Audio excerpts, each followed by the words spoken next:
폼페이오 미 국무장관의 4차 방북이 예상되면서 비핵화 논의에 있어서 진전이 있을지 관심입니다. 미 국무부는 목표 달성 때까지 북한과 많은 후속 논의를 이어갈 것이라고 밝혔습니다. 하지만 이 같은 대화 분위기 속에 북한의 비핵화 움직임에는 뚜렷한 진전이 없다는 지적도 나오고 있습니다.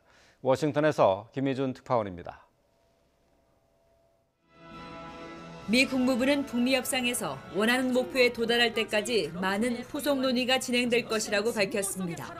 다만 그 과정에서 모든 내용을 공개하지 않을 것이라고 말했습니다. 지난 주말 판문점 북미 접촉에 해리 해리스 주한 미 대사가 나선 것을 직접 확인하는 대신 내민 답변입니다.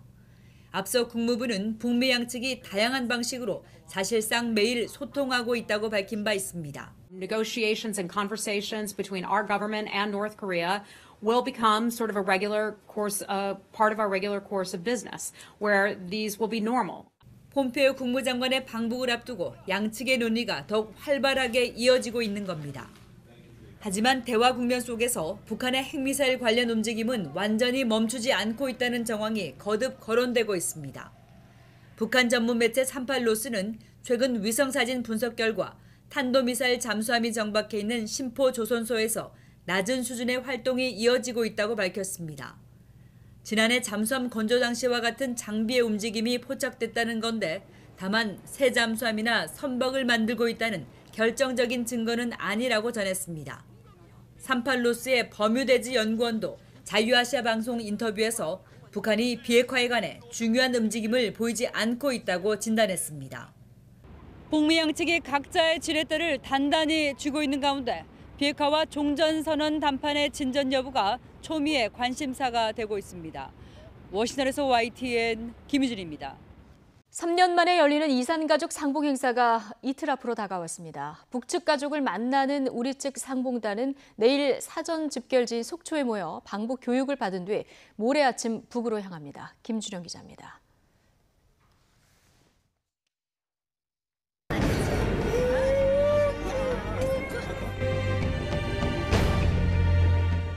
지난 2015년 10월 20차 이산가족 상봉 이후 남북 관계가 악화일로로 치달으면서 5만 명이 넘는 고령의 이산가족들에게 더는 상봉 기회가 없는 듯 보였습니다. 하지만 올해 극적으로 남북 정상회담이 성사되면서 어렵사리 다시 한번 기회가 만들어졌습니다. 불과 얼마 전까지만 해도 북한은 탈북 여족업원 문제를 내걸며 상봉 행사 취소 가능성을 내비치는 등 우여곡절도 있었지만 남북 정상 간에 합의한 사안인 만큼 행사는 예정대로 치러지게 됐습니다. 이미 적십자사 관계자 등 선발대는 행사장인 금강산 상봉장으로 가 만반의 준비를 하고 있습니다. 내일은 북측 가족을 찾는 우리 측 이산가족 89명이 사전 집결지인 속초에 모여 방북 교육을 받을 예정입니다.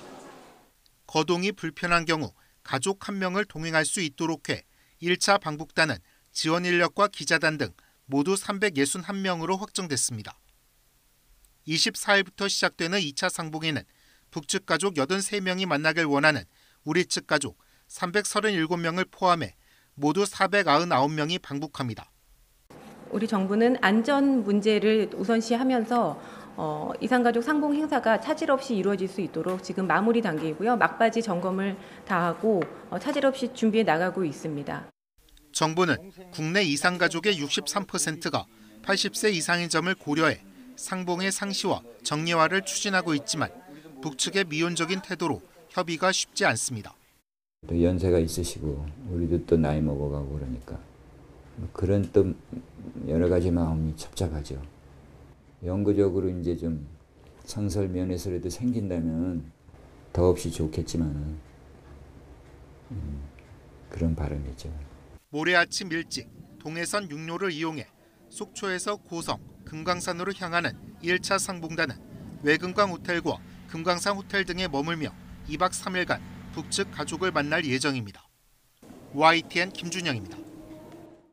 지난해 프랑스에서 군사열병식을 관람한 트럼프 미국 대통령은 워싱턴 DC에서도 대대적인 열병식을 준비하라고 지시했지만 비용 때문에 결국 무산됐습니다. 그런데 이 파장이 대통령과 워싱턴 DC 시장과의 엉뚱한 싸움으로 이어졌습니다. LA 김기봉 특파원입니다. 지난해 7월 파리에서 열린 군사 퍼레이드. 현장에 초대된 트럼프 대통령이 잔뜩 고무된 모습입니다.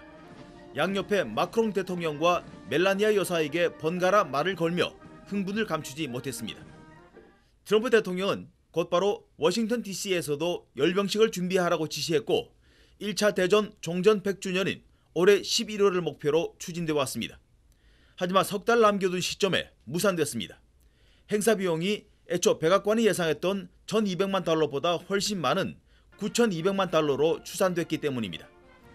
국방부는 비용 문제라는 점을 공식적으로 밝히지 않으려고 애썼지만 The latest Pentagon estimate of what it's going to cost to hold a military parade in November is $92 million.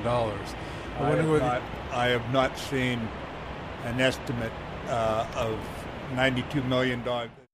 얼마 안 가 트럼프 대통령이 트윗으로 밝혔습니다. 그런데 트럼프 대통령은 이번 행사가 무산된 화살을 행사 장소인 워싱턴 DC 시장에게 돌렸습니다. 지방 정치인이 이번 행사를 횡재로 보고 터무니없는 돈을 요구해 취소했다고 트윗했습니다. 하지만 여성인 무리얼 바우저 워싱턴 DC 시장도 곧바로 트윗으로 응수했습니다. 자신을 행사 비용 같은 슬픈 현실로 백악관에 있는 리얼리티 스타와 맞닥뜨리게 된 지방 정치인이라고 비꼬았습니다. 더욱이 워싱턴 DC가 추산한 비용은 9,200만 달러보다 훨씬 적은 2,160만 달러밖에 안 된다고 밝혀 트럼프의 성급한 화풀이는 더 명분이 약해졌습니다. LA에서 YTN 김기봉입니다. 미 국무부는 북한에 대한 제재의 필요성을 거듭 강조하면서도 지금은 협상을 성공적으로 이끄는 데 초점을 맞추고 있다고 밝혔습니다. 국무부 대변인실은 국제사회에 의한 유엔 안보리 결의의 전면적 이행을 우리를 지금의 순간으로까지 이끌었다며 제재 이행은 성공적인 결과를 위해 필요하다고 강조했습니다. 그러나 지금 세계가 집중하고 있는 건 비핵화에 대한 김 위원장의 약속인 만큼 미국도 트럼프 대통령과 김 위원장이 한 약속이 지켜질 것으로 여전히 확신한다고 밝혔습니다.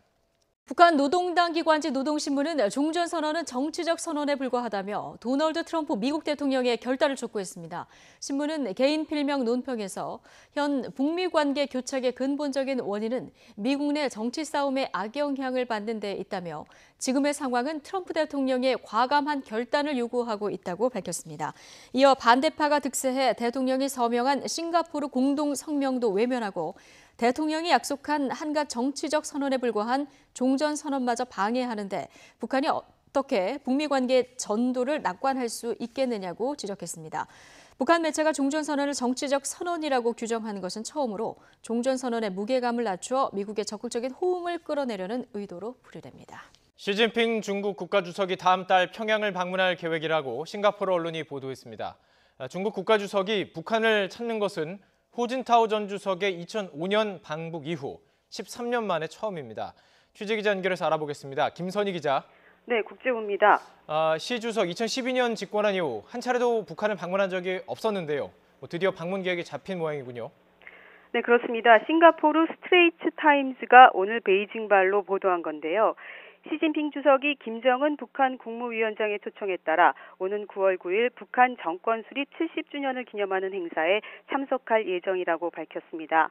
시 주석은 2012년 집권한 이후 한 차례도 북한을 방문한 적이 없었습니다. 중국 국가주석이 북한을 찾은 것도 시 주석의 전임자였던 후진타오 전 주석의 2005년 방북 이후 13년 만에 처음입니다. 이번 방북은 북중 정상회담으로 북중 관계가 개선되고 중국과 미국의 관계가 통상 갈등 속에 교착 상태에 빠진 상황에서 이루어지는 것이어서 한반도 문제에 어떤 영향을 끼칠지 주목됩니다. 특히 김정은 위원장이 2011년 집권한 이후 핵실험과 미사일 시험에 속도를 내면서 북중 관계는 악화 일로를 걸었습니다. 하지만 김 위원장이 올해 3월 중국 베이징을 처음으로 방문해 시 주석과 함께 전통적 우호 관계를 복원하기로 약속하면서 양국 관계는 해빙기를 맞았는데요. 따라서 시 주석이 이번에 방북하면 한반도 문제에서 중국 위상에 변화가 있을 것이라는 전망도 나오고 있습니다. 미국과 중국이 통상 문제 등으로 갈등이 첨예화되고 있는 가운데 시 주석이 방북해 북한과 긴밀한 관계를 과시하게 되며 향후 한반도 역학 관계에 관심이 모아지고 있습니다. 지금까지 국제부에서 YTN 김선희입니다. 3년 만에 열리는 이산가족 상봉 행사에 참석하는 우리 측 상봉단이 내일 사전 집결지인 속초에 모입니다. 이 방북 교육을 받은 뒤 모레 아침 북으로 향합니다. 김준영 기자입니다.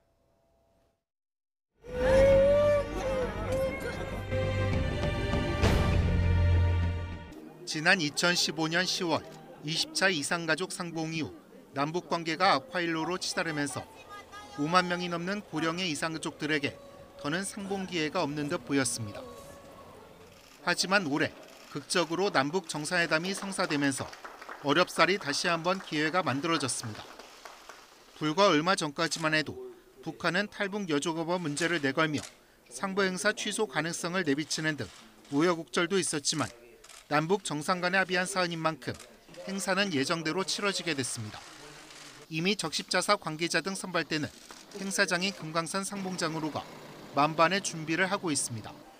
내일은 북측 가족을 찾는 우리 측 이산가족 89명이 사전 집결지인 속초에 모여 방북 교육을 받을 예정입니다. 거동이 불편한 경우 가족 1명을 동행할 수 있도록 해 1차 방북단은 지원 인력과 기자단 등 모두 361명으로 확정됐습니다. 24일부터 시작되는 2차 상봉에는 북측 가족 83명이 만나길 원하는 우리 측 가족 337명을 포함해 모두 499명이 방북합니다. 우리 정부는 안전 문제를 우선시하면서 이산가족 상봉 행사가 차질 없이 이루어질 수 있도록 지금 마무리 단계이고요. 막바지 점검을 다 하고 차질 없이 준비해 나가고 있습니다. 정부는 국내 이산가족의 63%가 80세 이상인 점을 고려해 상봉의 상시와 정례화를 추진하고 있지만 북측의 미온적인 태도로 협의가 쉽지 않습니다. 또 연세가 있으시고 우리도 또 나이 먹어가고 그러니까 그런 또 여러 가지 마음이 복잡하죠. 영구적으로 이제 좀 상설 면에서라도 생긴다면 더없이 좋겠지만 그런 바람이죠. 모레 아침 일찍 동해선 육로를 이용해 속초에서 고성, 금강산으로 향하는 1차 상봉단은 외금강 호텔과 금강산 호텔 등에 머물며 2박 3일간 북측 가족을 만날 예정입니다. YTN 김준영입니다. 북한이 종전선언은 정치적 선언일 뿐이라는 입장을 처음으로 내놨습니다. 종전선언을 더 쉽게 끌어내고 그 대가로 추가적인 비핵화 조치를 요구하는 미국의 기대치도 낮추려는 전략으로 보입니다. 김지선 기자입니다. 서둘러 종전을 선언하자며 연일 미국을 압박하는 북한이 종전선언은 정치적 선언에 불과하다고 밝혔습니다. 노동당 기관지 노동신문은 개인 논평을 통해 미국 내에서 대통령이 약속한 한갓 정치적 선언에 불과한 종전선언마저 방해하는데 어떻게 북미 관계의 앞날을 낙관할 수 있겠냐고 지적했습니다. 그러면서 지금의 교착 국면에선 트럼프 대통령의 과감한 결단이 필요하다고 강조했습니다. 종전선언을 놓고 정부는 줄곧 정치적 선언일 뿐이라고 밝혀왔지만 북한 스스로 무게감을 낮춘 것은 처음입니다. 종전선언을 하더라도 당장 유엔사 해체나 군축 등 군사적인 압박을 하지 않겠다는 의미로 짐작될 수 있는 대목입니다. 동시에 미국이 종전선언의 대가로 요구하는 비핵화 조치의 수준도 덩달아 낮추려는 포석으로 풀이됩니다. 종전선언의 정치적 가치를 너무 부여할 경우 북한으로서는 자신들에게 부여되는 비핵화 요구가 커질 수 있기 때문에 자신들의 비핵화 조치는 단계적이고 동시적인 방향으로 가면서 타협을 할 가능성이 높다. 현재 북미 간 물밑 접촉이 진행 중인 가운데 북한이 내놓을 추가 비핵화 조치에도 관심입니다. 앞서 해리스 주한 미국 대사는 핵시설 명단 제공을 예로 들었지만 북한은 이에 대해 아무 언급을 하지 않고 있습니다. 일각에선 명단 일부분만 제시하거나 핵물질 생산 중단 같은 다른 상응 조치를 제안할 수 있다는 관측도 나옵니다. 노동신문은 이와 관련해 조만간 방북할 예정인 폼페이오 장관이 강경파의 요구에 휩쓸리지 말고 주관과 배짱을 갖고 협상력을 발휘하라고 촉구하기도 했습니다. YTN 김지선입니다. 시진핑 중국 국가주석이 다음 달 평양을 방문할 계획이라고 싱가포르 언론이 보도했습니다. 중국 국가주석이 북한을 찾는 것은 후진타오 전 주석의 2005년 방북 이후 13년 만에 처음입니다. 김선희 기자가 보도합니다. 시진핑 중국 국가주석이 김정은 북한 국무위원장의 초청으로 다음 달 북한을 방문한다. 싱가포르 스트레이트 타임스가 18일 베이징발로 보도한 내용입니다. 신문은 시 주석이 다음 달 9일 평양에서 열리는 북한 정권 수립 70주년 기념식에 참석할 예정이라고 밝혔습니다. 중국 국가주석이 북한을 찾은 것은 후진타오 전 주석의 2005년 방북 이후 13년 만입니다. 시 주석은 김정은 위원장과 긴밀한 관계를 유지하면서도 2012년 집권 이후 한 차례도 북한을 방문한 적이 없었습니다. 특히 이번 방문은 미국과 중국이 통상 문제 등으로 갈등이 커지고 있는 가운데 이루어져 더욱 주목받고 있습니다. 김정은 위원장이 2011년 집권한 이후 핵실험과 미사일 시험에 속도를 내면서 북중 관계는 악화 일로를 걸었습니다. 하지만 김 위원장이 올해 3월 중국 베이징을 처음 방문해 전통적 우호 관계를 복원하기로 약속하면서 양국 관계는 해빙기를 맞았습니다. 따라서 이번 시 주석의 방북으로 한반도 문제에서 중국의 영향력이 더 높아질 수 있다는 전망도 나오고 있습니다. 미국과 중국이 첨예한 갈등을 빚고 있는 가운데 시 주석의 방북이 향후 한반도 역학 관계에 어떤 변화를 가져올지 관심이 모아지고 있습니다. YTN 김선입니다. 이낙연 국무총리가 아시안게임 개막식 참석을 위해서 성남 서울공항에서 대통령 전용기를 이용해 인도네시아 자카르타로 출국했습니다. 현재 국무총리의 아시안게임 참석은 이번이 처음입니다. 이 총리는 아시안게임 개막식에 참석한 뒤 한국 선수촌 방문과 한국팀, 남북 단일팀 응원, 인도네시아 동포 간담회 등의 일정을 소화할 예정입니다. 특히 개막식과 여자 농구 남북 단일팀 응원 과정에서는 이 총리와 북한의 리룡남 내각 부총리가 만날 가능성도 제기되고 있습니다. 안희정 전 충남지사의 무죄 판결에 분노한 시민들이 사법부와 수사기관을 규탄하는 대규모 집회를 열었습니다. 300여 개 시민단체가 모여 결성한 미투운동과 함께하는 시민행동은 오늘 서울 역사박물관 앞에서 여성에게 국가는 없다는 이름의 집회를 열었습니다. 시민행동은 미투운동 이후 성차별 없는 사회로 바뀌길 기대했던 시민들이 안 전 지사의 무죄 판결로 좌절했다면서 국가 권력에서 철저히 배제되는 사회에서 살 수 없다고 강조했습니다. 드루킹 사건에 연루된 김경수 경남도지사에 대한 구속영장 기각을 두고 여야는 첨예한 신경전을 벌였습니다. 여당은 당연한 결과이고 특검 연장 주장에 명분도 없다고 강조했지만 자유한국당과 바른미래당은 영장 기각은 기각일 뿐이라며 특검 수사기간 연장은 반드시 이루어져야 한다고 맞섰습니다. 조태현 기자가 보도합니다. 드루킹 특검팀이 정치적인 의도를 가졌다며 지속해서 공격해온 더불어민주당은 김경수 경남도지사에 대한 구속영장이 기각되자 사필 규정의 결과라며 환영하는 반응을 내놨습니다. 특검팀이 김 지사 등 관련 인물에 대한 흠집내기식 여론몰이만 해왔다며 지금까지 부당하고 무리한 수사를 했다는 점이 증명됐다고 목소리를 높였습니다. 또 야당이 주장해온 특검 수사기간 연장 역시 명분이 없어졌다며 반대 입장을 분명히 했습니다. 초부터 정치권을 무리한 요구로 특검이 출발된 거고요. 영장 기각된 것은 역시 검찰이 무리했다라는 것이 증명이 되는 거라 할 수 있습니다. 반면 자유한국당은 영장 기각을 이해하기 어렵다고 맞섰습니다. 관련자들의 일관된 진술을 무시하고 김 지사의 주장만 일방적으로 받아들였다는 겁니다. 민주당의 끊임없는 겁박에 법원이 굴복했다는 의문마저 든다며 영장을 다시 청구하고 특검 수사도 연장해야 한다고 강조했습니다. 영장 기각이 이제 유무죄를 이야기를 하는 거 아니니까 앞으로 또 지켜봐야 되겠죠. 한국 민주의 발전에 악용이 되지 않도록 하는 여러 제도적 환경을 만들고. 바른미래당 역시 영장 기각은 기각일 뿐 여론조작 사건의 의혹은 반드시 밝혀져야 한다며 김 지사를 감싸고 특검을 협박한 민주당은 진실에 부메랑을 맞게 될 것이라고 비판했습니다. 일단 김 지사에 대한 영장 기각으로 야당의 주장에는 힘이 다소 빠진 상태입니다. 하지만 특검 연장을 두고 공세의 고삐를 늦추지 않는 만큼 드루킹 특검 문제가 8월 임시국회 순항 여부를 가를 하나의 변수가 될 전망입니다. YTN 조태현입니다. 시진핑 중국 국가주석이 다음 달 평양을 방문할 계획이라고 싱가포르 언론이 보도했습니다. 중국 국가주석이 북한을 찾는 것은 후진타오 전 주석의 2005년 방북 이후 13년 만에 처음입니다. 김선희 기자입니다. 시진핑 중국 국가주석이 김정은 북한 국무위원장의 초청으로 다음 달 북한을 방문한다. 싱가포르 스트레이트 타임스가 18일 베이징발로 보도한 내용입니다. 신문은 시 주석이 다음 달 9일 평양에서 열리는 북한 정권 수립 70주년 기념식에 참석할 예정이라고 밝혔습니다.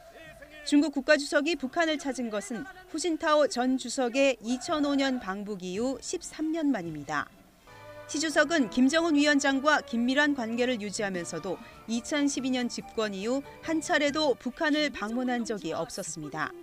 특히 이번 방문은 미국과 중국이 통상 문제 등으로 갈등이 커지고 있는 가운데 이루어져 더욱 주목받고 있습니다. 김정은 위원장이 2011년 집권한 이후 핵실험과 미사일 시험에 속도를 내면서 북중 관계는 악화일로를 걸었습니다. 하지만 김 위원장이 올해 3월 중국 베이징을 처음 방문해 전통적 우호 관계를 복원하기로 약속하면서 양국 관계는 해빙기를 맞았습니다. 따라서 이번 시 주석의 방북으로 한반도 문제에서 중국의 영향력이 더 높아질 수 있다는 전망도 나오고 있습니다. 미국과 중국이 첨예한 갈등을 빚고 있는 가운데 시 주석의 방북이 향후 한반도 역학관계에 어떤 변화를 가져올지 관심이 모아지고 있습니다. YTN 김선입니다.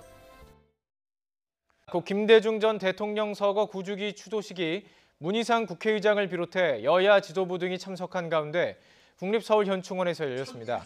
문 국회의장은 추도사에서 국민이 마지막 승리자라는 고인의 믿음이 옳았다며 우리 국민은 촛불혁명으로 이 땅의 민주주의를 바로 세웠고 남북정상회담과 판문점 선언으로 전 세계가 우리의 평화 프로세스를 주목하고 있다고 밝혔습니다. 여야 정치권은 김대중 전 대통령 서거 9주기를 맞아 김 전 대통령의 정신을 계승해 한반도 평화 구축과 민생 안정에 노력하겠다고 입을 모았습니다. 더불어민주당은 김 전 대통령의 철학과 정신을 받들어 국민과 동행하겠다고 강조했습니다. 바른미래당은 국민통합과 시장경제, 민주주의 병행 발전의 정신을 계승하겠다고 밝혔습니다. 민주평화당은 김대중 정신을 이어받은 정당으로 한반도의 변화를 구축하는 데 협조하겠다고 강조했고 정의당 역시 6.15 공동선언 정신을 받들어 남북 통일에 매진하겠다고 설명했습니다. 자유한국당은 공식 논평을 내진 않았지만 김병준 비상대책위원장이 국립현충원에서 열린 추도식에 참석했습니다. 북한이 종전선언은 정치적 선언일 뿐이라는 입장을 처음으로 내놨습니다. 종전선언을 더 쉽게 끌어내고 그 대가로 추가적인 비핵화 조치를 요구하는 미국의 기대치도 낮추려는 전략으로 보입니다. 김지선 기자입니다. 서둘러 종전을 선언하자며 연일 미국을 압박하는 북한이 종전 선언은 정치적 선언에 불과하다고 밝혔습니다. 노동당 기관지 노동신문은 개인 논평을 통해 미국 내에서 대통령이 약속한 한갓 정치적 선언에 불과한 종전 선언마저 방해하는데 어떻게 북미 관계의 앞날을 낙관할 수 있겠냐고 지적했습니다. 그러면서 지금의 교착 국면에선 트럼프 대통령의 과감한 결단이 필요하다고 강조했습니다. 종전선언을 놓고 정부는 줄곧 정치적 선언일 뿐이라고 밝혀왔지만 북한 스스로 무게감을 낮춘 것은 처음입니다. 종전선언을 하더라도 당장 유엔사 해체나 군축 등 군사적인 압박을 하지 않겠다는 의미로 짐작될 수 있는 대목입니다. 동시에 미국이 종전선언의 대가로 요구하는 비핵화 조치의 수준도 덩달아 낮추려는 포석으로 풀이됩니다. 종전선언의 정치적 가치를 너무 부여할 경우 북한으로서는 자신들에게 부여되는 비핵화 요구가 커질 수 있기 때문에 자신들의 비핵화 조치는 단계적이고 동시적인 방향으로 가면서 타협을 할 가능성이 높다.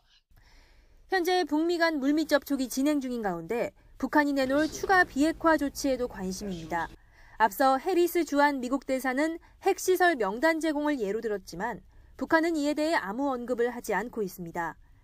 일각에선 명단 일부분만 제시하거나 핵물질 생산 중단 같은 다른 상응 조치를 제안할 수 있다는 관측도 나옵니다.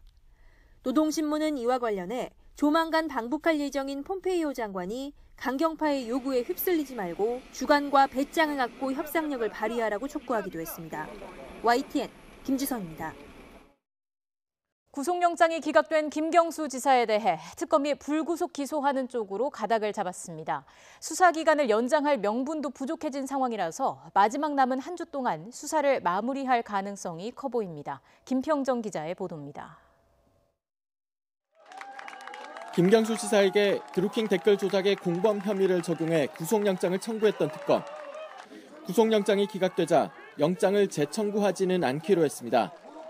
김 지사를 불구속 상태에서 재판에 넘기겠다는 것입니다. 특검 관계자는 법원의 구속영장 기각 사유를 분석하고 다툼이 있다고 한 부분을 보강해 김 지사를 기소하겠다고 밝혔습니다. 이는 특검이 김 지사를 불구속 기소하되 재판에서 혐의를 충분히 소명할 수 있도록 수사를 보충하겠다는 뜻으로 풀이됩니다. 김 지사의 구속이 무산되며 수사기간 연장을 요청할 명분도 부족하게 됐습니다. 송인배, 백원우 비서관 등 여권 인사로 수사를 확대하려던 계획도 차질이 불가피합니다. 따라서 1차 수사기간이 끝나는 오는 25일까지는 그동안의 수사를 보강하고 정리하는 시간이 될 것으로 보입니다. 이 기간에 대통령과 국회에 제출할 사건 처리 보고서 작성도 함께 이뤄질 전망입니다. YTN 김평정입니다. 북한이 종전선언은 정치적 선언일 뿐이라는 입장을 처음으로 내놨습니다. 종전선언을 더 쉽게 끌어내고 그 대가로 추가적인 비핵화 조치를 요구하는 미국의 기대치도 낮추려는 전략으로 보입니다. 김지선 기자가 보도합니다. 서둘러 종전을 선언하자며 연일 미국을 압박하는 북한이 종전선언은 정치적 선언에 불과하다고 밝혔습니다. 노동당 기관지 노동신문은 개인 논평을 통해 미국 내에서 대통령이 약속한 한갓 정치적 선언에 불과한 종전선언마저 방해하는데 어떻게 북미 관계의 앞날을 낙관할 수 있겠냐고 지적했습니다. 그러면서 지금의 교착 국면에선 트럼프 대통령의 과감한 결단이 필요하다고 강조했습니다. 종전선언을 놓고 정부는 줄곧 정치적 선언일 뿐이라고 밝혀왔지만 북한 스스로 무게감을 낮춘 것은 처음입니다. 종전선언을 하더라도 당장 유엔사 해체나 군축 등 군사적인 압박을 하지 않겠다는 의미로 짐작될 수 있는 대목입니다. 동시에 미국이 종전선언의 대가로 요구하는 비핵화 조치의 수준도 덩달아 낮추려는 포석으로 풀이됩니다. 종전선언의 정치적 가치를 너무 부여할 경우 북한으로서는 자신들에게 부여되는 비핵화 요구가 커질 수 있기 때문에 자신들의 비핵화 조치는 단계적이고 동시적인 방향으로 가면서 타협을 할 가능성이 높다. 현재 북미 간 물밑 접촉이 진행 중인 가운데 북한이 내놓을 추가 비핵화 조치에도 관심입니다. 앞서 해리스 주한 미국 대사는 핵시설 명단 제공을 예로 들었지만 북한은 이에 대해 아무 언급을 하지 않고 있습니다. 일각에선 명단 일부분만 제시하거나 핵물질 생산 중단 같은 다른 상응 조치를 제안할 수 있다는 관측도 나옵니다. 노동신문은 이와 관련해 조만간 방북할 예정인 폼페이오 장관이 강경파의 요구에 휩쓸리지 말고 주관과 배짱을 갖고 협상력을 발휘하라고 촉구하기도 했습니다. YTN 김지선입니다. 더불어민주당 당권 주자들이 전당대회를 일주일 앞둔 오늘 수도권에서 마지막 합동연설회를 열었습니다. 선거전이 막판으로 갈수록 후보 간 경쟁이 치열해지면서 네거티브 공세의 수위도 더욱 높아졌습니다. 보도에 전준영 기자입니다. 민주당 당권 주자들의 전국 순회 유세 마지막 날. 권리당원 비중이 가장 큰 수도권 표심을 잡기 위한 네거티브 공방도 뜨겁게 달아올랐습니다. 세대교체론을 강조해온 송영길 후보는 김진표, 이해찬 후보가 이미 10여 년 전 요직을 다 경험한 인물들이라며 당에 새로운 사람이 없느냐고 직격탄을 날렸습니다. 또 김진표 후보에 대해서는 관료 출신으로 경제개혁에 한계가 있고 이해찬 후보에 대해서는 3번이나 탈당한 경험이 있는데 당의 기강을 잡을 수 있겠느냐고 비판하기도 했습니다. 너무 노쇠해져 있습니다. 우리 당이 30대 국회의원이 한 명도 없어요. 이래서야 되겠습니까? 이분들은 이미 15년 전에 원내대표, 당대표, 대선 후보, 국무총리, 부총리를 다 역임했던 사람들 아닙니까? 그렇게 사람이 없습니까, 우리 당에? 경제 당대표를 내건 김진표 후보는 내년 4월에 2020년 총선 공천 규칙을 확정하면서 스스로 중간평가를 받겠다며 회심의 승부수를 던졌습니다. 여당 대표가 싸움꾼으로 비치면 국민에게 욕먹고 청와대도 부담될 수 있다며 여론조사에서 앞선 것으로 나타난 이해찬 후보에 대해 견제도 이어갔습니다. 공천 룰을 확정하는 당원 투표에 정당 혁신에 대한 저의 중간평가도 연기하겠습니다. 만약 당원 여러분께서 신임을 받지 못하면 당대표직에서 곧바로 물러나겠습니다. 자리에 연연하지 않고 원팀이라는 구호로 통합을 강조한 이해찬 후보는 대부분의 여론조사에서 당원과 국민이 차기 당대표로 자신을 선택했다며 대세론을 거듭 강조했습니다. 불통, 싸움꾼 같은 비판에 대해서는 오히려 여당 대표는 야당의 거센 공세를 꺾을 수 있는 추상 같은 단호함이 있어야 한다며 강한 당대표론으로 맞섰습니다. 당대표는 야당의 거센 공세를 꺾을 수 있는 춘상 같은 단호함이 있어야 합니다. 야당 대표들 압도할 정치력이 필요합니다. 가장 필요한 것은 철통 같은 당의 단결입니다. 사심없이 당을 이끌 노래는 선정이 필요합니다. 3주에 걸친 합동 연설 일정을 모두 마무리한 민주당은 모레부터 권리당원 투표를 시작으로 일반 국민 당원 여론조사, 대의원 투표에 들어갑니다. 민주당 새 지도부의 윤곽이 드러날 25일 전당대회가 다가올수록 관심도 더욱 높아지고 있습니다. YTN 전주정입니다. 오늘 오후 1시쯤 인천시 영흥도 진두항 앞바다에서 24톤급 유람선이 고장났습니다. 사고 발생 1시간 만에 선장과 승객 등 17명이 다른 배로 갈아타고 무사히 항구에 도착했습니다. 해경은 해수 펌프가 고장이 나 유람선이 갑자기 멈춘 것으로 보고 있습니다.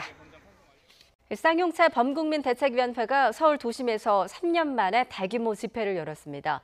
해고자 복직은 물론 재판거래 의혹과 노조 파괴 문건에 대한 진상규명을 호소했습니다. 박서경 기자입니다. 행진의 시작을 알리는 구호와 함께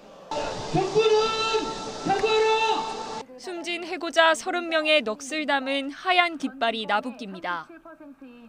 아직 회사로 돌아가지 못한 해고자 100여 명이 어둠의 그림자를 짊어진 채 묵묵히 걸음을 옮깁니다.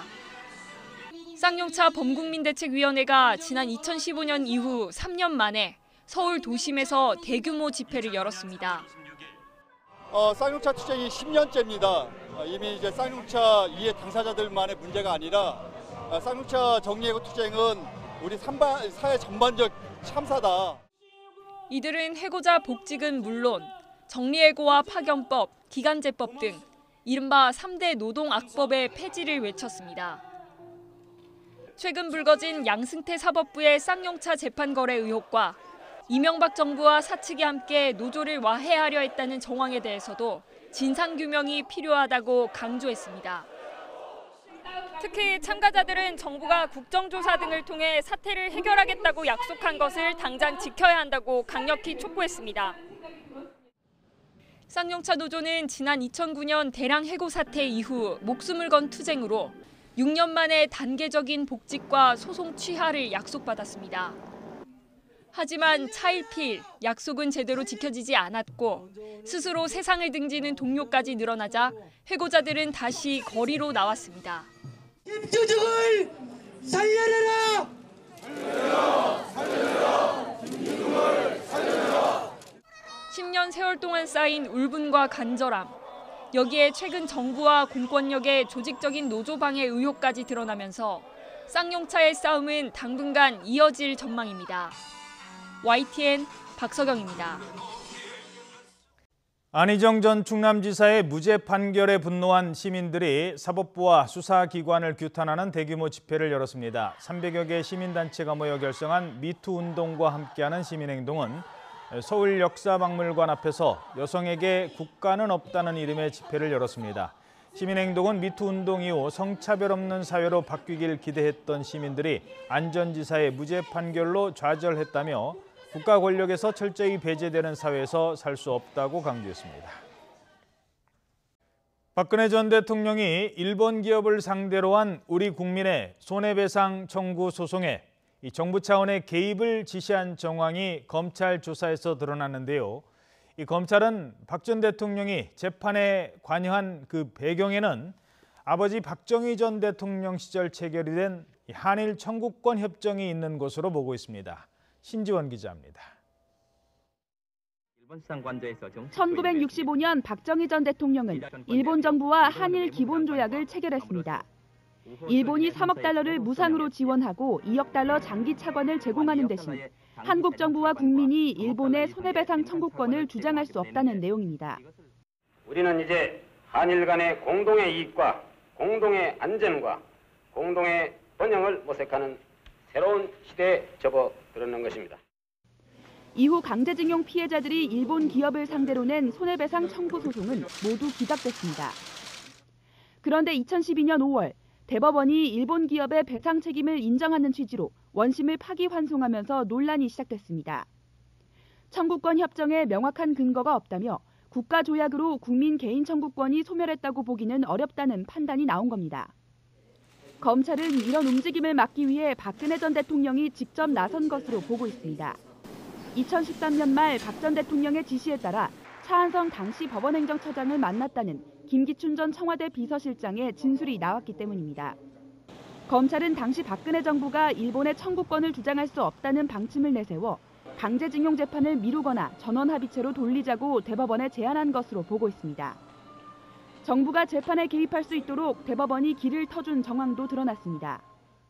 2015년 소송 당사자가 아닌 국가기관도 의견서를 제출할 수 있다는 민사소송 규칙이 신설된 이후 외교부가 강제징용 재판을 맡은 대법원 측에 한일 청구권 소멸에 대한 의견서를 제출한 겁니다. 그 사이 박근혜 정부는 한일 위안부 협상을 타결했습니다. 일본 정부로부터 10억 엔을 지원받아 위안부 피해재단을 설립하는 대신 박정희 정부 시절 체결된 한일 청구권 협정을 다시 한번 확인한다는 내용입니다. 당시 청와대가 박 전 대통령의 아버지인 박정희 전 대통령의 업적을 지키기 위해 사법부와 교감한 것으로 검찰이 의심하고 있는 만큼 박근혜 전 대통령에 대한 수사가 불가피해 보입니다. YTN 신지원입니다. 더불어민주당 전당대회가 딱 일주일 남았습니다. 당권 주자들은 오늘 수도권에서 막판 표심 잡기에 나섰는데요. 갈수록 다른 후보를 겨냥한 발언 수위도 높아지고 있습니다. 전준형 기자입니다. 민주당 당권 주자들의 전국 순회 유세 마지막 날. 권리당원 비중이 가장 큰 수도권 표심을 잡기 위한 네거티브 공방도 뜨겁게 달아올랐습니다. 세대교체론을 강조해온 송영길 후보는 김진표, 이해찬 후보가 이미 10여 년 전 요직을 다 경험한 인물들이라며 당에 새로운 사람이 없느냐고 직격탄을 날렸습니다. 또 김진표 후보에 대해서는 관료 출신으로 경제개혁에 한계가 있고 이해찬 후보에 대해서는 3번이나 탈당한 경험이 있는데 당의 기강을 잡을 수 있겠느냐고 비판하기도 했습니다. 너무 동세해져 있습니다. 우리 당이 30대 국회의원 한 명도 없어요. 이래서야 되겠습니까? 이분들은 이미 15년 전에 원내대표, 당대표, 대선 후보, 국무총리, 부총리를 다 역임했던 사람들 아닙니까? 그렇게 사람이 없습니까, 우리 당에? 경제 당대표를 내건 김진표 후보는 내년 4월에 2020년 총선 공천 규칙을 확정하면서 스스로 중간평가를 받겠다며 회심의 승부수를 던졌습니다. 여당 대표가 싸움꾼으로 비치면 국민에게 욕먹고 청와대도 부담될 수 있다며 여론조사에서 앞선 것으로 나타난 이해찬 후보에 대해 견제도 이어갔습니다. 공천룰을 확정하는 당원 투표에 정당 혁신에 대한 저의 중간평가도 연계하겠습니다. 만약 당원 여러분께서 신임을 받지 못하면 당대표직에서 곧바로 물러나겠습니다. 자리에 연연하지 않고 원팀이라는 구호로 통합을 강조한 이해찬 후보는 대부분의 여론조사에서 당원과 국민이 차기 당대표로 자신을 선택했다며 대세론을 거듭 강조했습니다. 불통, 싸움꾼 같은 비판에 대해서는 오히려 여당 대표는 야당의 거센 공세를 꺾을 수 있는 추상 같은 단호함이 있어야 한다며 강한 당대표론으로 맞섰습니다. 당대표는 야당의 거센 공세를 꺾을 수 있는 춘상 같은 단호함이 있어야 합니다. 야당 대표들 압도할 정치력이 필요합니다. 가장 필요한 것은 철통 같은 당의 단결입니다. 사심없이 당을 이끌 노래는 선장이 필요합니다.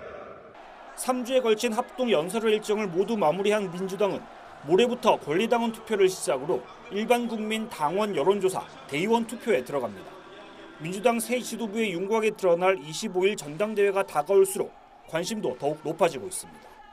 YTN 전준영입니다. 일자리 위기가 심각한 수준으로 나타나자 당정청이 휴일인 내일 회의를 엽니다. 그 실태를 점검하기로 했습니다. 하지만 당장 뾰족한 대책이 나오기 힘든 상황이어서 청와대의 고민이 깊습니다. 김도원 기자입니다. 금융위기 시절 수준으로 악화한 고용 지표를 두고 당정청이 긴급회의를 합니다. 홍영표 더불어민주당 원내대표와 김동연 경제부총리, 정태호 청와대 일자리 수석 등 고위 관계자들이 참석할 예정입니다. 휴일에 이례적으로 회의를 소집한 데서 정부 여당이 느끼는 상황의 심각성이 엿보입니다. 하지만 구체적 대책보다는 경제 비관론 확산을 막기 위한 메시지 발표가 주된 내용이 될 것으로 전해졌습니다. 야당은 정부의 소득주도 성장 정책이 경제 위기의 원인이라며 정책 기조의 전면적인 대전환을 촉구하고 있습니다. 소득주도 성장하신다더니 소득은 고사하고 변변한 일자리 하나 없는 마당에. 이에 대해 청와대는 소득주도 성장이라는 기조에는 변화가 없다고 못 박았습니다. 청와대 고위 관계자는 소득주도 성장은 건강한 경제 구조를 만들기 위해 필요하다며 단기적 고용 악화가 있을 수 있지만 혁신 성장이 본격화하면 일자리가 늘어날 거라고 말했습니다. 여당도 규제 혁신에 더욱 속도를 내야 한다고 고조를 맞추고 있습니다. 민생 경제 관련 법안과 규제 혁신 관련 법안부터 여야가 합의 처리해야 합니다. 신성장 산업에서 양질의 일자리가 생기면 경제 전반에 파급 효과가 있을 것이란 기대입니다. 또 취약계층을 위한 자영업자 소상공인 종합대책도 곧 발표될 예정입니다. 하지만 대책이 예상대로 효과를 내더라도 고용이 회복되려면 내년 초쯤은 돼야 할 것으로 전망돼 청와대의 고심이 깊어지고 있습니다. YTN 김도원입니다. 쌍용차 노조가 3년 만에 다시 거리로 나왔습니다. 해고자 복직은 물론 최근 불거진 재판 거래와 노조와해 의혹까지 철저히 진상을 규명해달라고 호소했습니다. 박서경 기자입니다. 행진의 시작을 알리는 구호와 함께 숨진 해고자 30명의 넋을 담은 하얀 깃발이 나부낍니다. 아직 회사로 돌아가지 못한 해고자 100여 명이 어둠의 그림자를 짊어진 채 묵묵히 걸음을 옮깁니다. 쌍용차 범국민대책위원회가 지난 2015년 이후 3년 만에 서울 도심에서 대규모 집회를 열었습니다. 쌍용차 투쟁이 10년째입니다. 이미 이제 쌍용차 이해 당사자들만의 문제가 아니라 쌍용차 정리해고 투쟁은 우리 사회 전반적 참사다. 이들은 해고자 복직은 물론 정리해고와 파견법, 기간제법 등 이른바 3대 노동악법의 폐지를 외쳤습니다. 최근 불거진 양승태 사법부의 쌍용차 재판 거래 의혹과 이명박 정부와 사측이 함께 노조를 와해하려 했다는 정황에 대해서도 진상규명이 필요하다고 강조했습니다. 특히 참가자들은 정부가 국정조사 등을 통해 사태를 해결하겠다고 약속한 것을 당장 지켜야 한다고 강력히 촉구했습니다.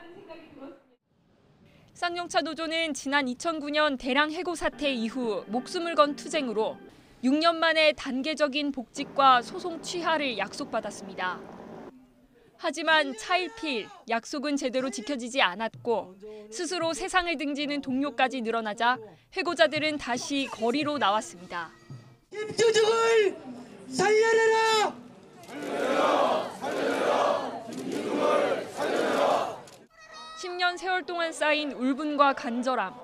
여기에 최근 정부와 공권력의 조직적인 노조 방해 의혹까지 드러나면서 쌍용차의 싸움은 당분간 이어질 전망입니다. YTN 박서경입니다.